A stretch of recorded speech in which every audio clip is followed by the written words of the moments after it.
আসসালামু আলাইকুম। হ্যালো বন্ধুরা, তোমরা কেমন আছো? আজকে তোমাদের জন্য মজার একটি রেসিপি নিয়ে হাজির হলাম। মিষ্টি কুমড়ো ভাজি। অনেক টেস্টি এই ভাজিটা, একবার করে খেয়ে দেখবা। চলো শুরু করি। প্রথমে কড়াইয়ে তেল দিলাম। তেলটা গরম হয়ে আসলে আমি ওই তেলে কালো জিরা ফোড়ন দিয়ে দেব। তেলটা একটু গরম হওয়া পর্যন্ত অপেক্ষা করব। যে কালো জিরা ফোড়ন দিয়ে দিলাম। বেশি কিছু মশলা দেব না ভাজিটাতে। কালো জিরা ফোড়ন দিয়ে ভাজিটা অনেক মজা লাগে। একবার করে খেয়ে দেখো, অনেক মজা লাগবে। কালো জিরার ফ্লেভারটা যেন একটু তেলের ভিতরে যায়, এই কারণে একটু নেড়ে নিলাম। কাঁচা পেঁয়াজ, কাঁচা মরিচ দিয়ে দিলাম। এরা একটু ভাজা পর্যন্ত অপেক্ষা করব। ভাজা হয়ে গেছে। মিষ্টি কুমড়োগুলো আমি কিউব করে কেটে নিয়েছি। কিউব করে কাটলে এটা ভালো হয়, ভাজিটা ভালো লাগে খাইতে। একটু নেড়ে নিব।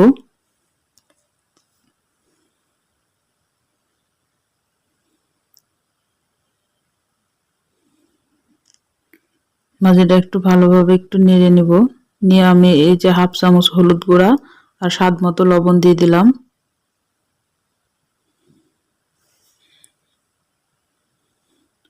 এবার ভালোভাবে আবার একটু নেড়ে নিব।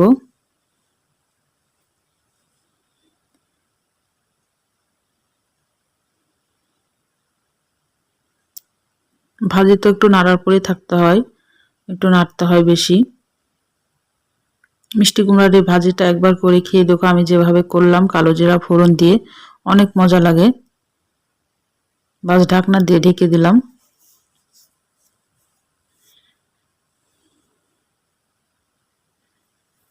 ঢাকনাটা খুলে আমি আবার একটু নেড়ে দিচ্ছি। এভাবে ঢাকনা দিয়ে ঢেকে দিতে হবে, সিদ্ধ হওয়া পর্যন্ত, আর নেড়ে দিতে হবে।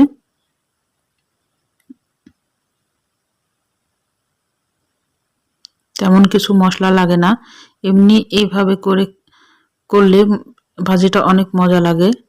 সাদা ভাত, রুটি, পরোটার সঙ্গে ভাজিটা খুব সুন্দর লাগে খাইতে।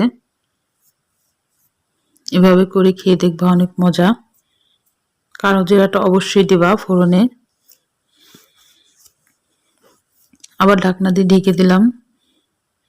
এভাবে ঢাকনা দিয়ে ঢেকে দিতে হবে যতক্ষণ সিদ্ধ না হবে। সিদ্ধ হয়ে গেলে তখন ভাজিটা ঢাকনা দেওয়ার প্রয়োজন হবে না। আমি সিদ্ধ হওয়ার জন্য একটু ঢাকনাটা দিচ্ছি। ভাজি না ঢাকনা দিলেও হয়, তবুও দিচ্ছি।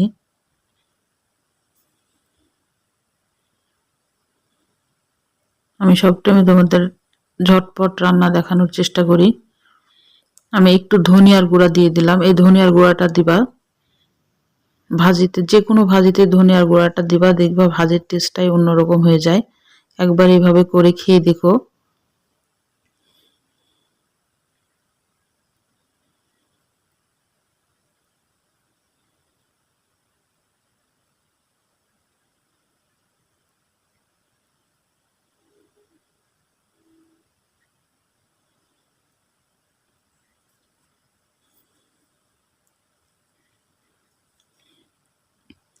আর প্লিজ আমার রান্নাগুলো যদি তোমাদের ভালো লাগে, প্লিজ সাবস্ক্রাইব করে দিও আমার চ্যানেলটাকে, লাইক করে দিও, কমেন্ট করে জানাইও আমার রান্নাগুলো কেমন লাগে।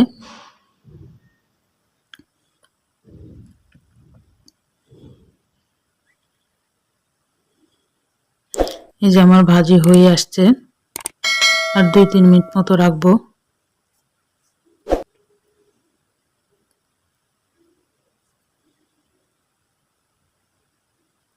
কমেন্টে জানাইও আমার রান্নাটা কেমন লাগে। যে ভাজি হয়ে গেছে, ভাজি তুলে নিচ্ছি। দেখো ভাজির কালারটা অনেক সুন্দর আসছে। তোমরা সুস্থ থাকবা, ভালো থাকবা, পরিবারের খেয়াল রাখবা। আল্লাহ হাফিজ।